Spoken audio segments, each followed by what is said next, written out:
Mtazamaji, ni kwamba mashirika ya kiraia chini ya mwavuli wa Haki Madini Kenya wanataka shughuli za uchimbaji dhahabu katika kaunti za Kakamega, Vihiga na Siaya kusimamishwa mara moja, wakidai kuwa baadhi ya wanaoendeleza shughuli hizo hawakufuata njia zinazofaa kisheria. Kulingana na mkurugenzi mkuu wa shirika la Inuka Kenya na Sisi Kauia Wambua, baadhi ya wanaochimba madini maeneo hayo walitumia stakabadhi zisizokuwa halali, ikiwa ni pamoja na kutumia majina ya watu ambao tayari wameaga dunia, huku akizikosoa idara za usalama kwa kuwakandamiza wenyeji badala ya kushughulikia masuala wanayoibua.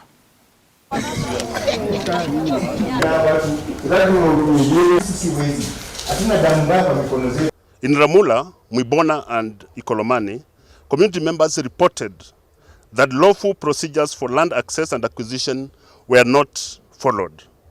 There is no evidence that free, prior and informed consent was obtained, and affected persons were not meaningfully involved in decision-making processes.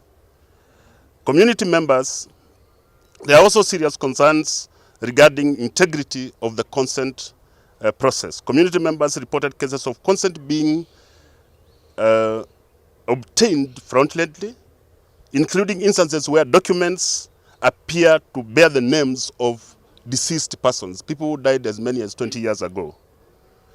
In addition, much of the land in question is ancestral land, and in many cases, succession processes have not been completed. Neither in some areas have they been initiated. My name is Andrew Letting from Transparency International Kenya.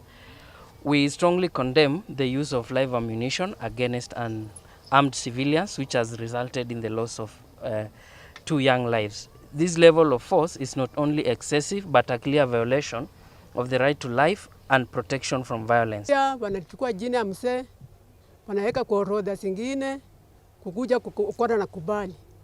Na hiyo kwara alikufa kitambo.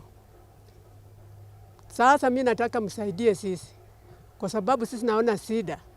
Sisi hatutaki kuhama, kwa sababu tulifika hapa kama hii gold iko.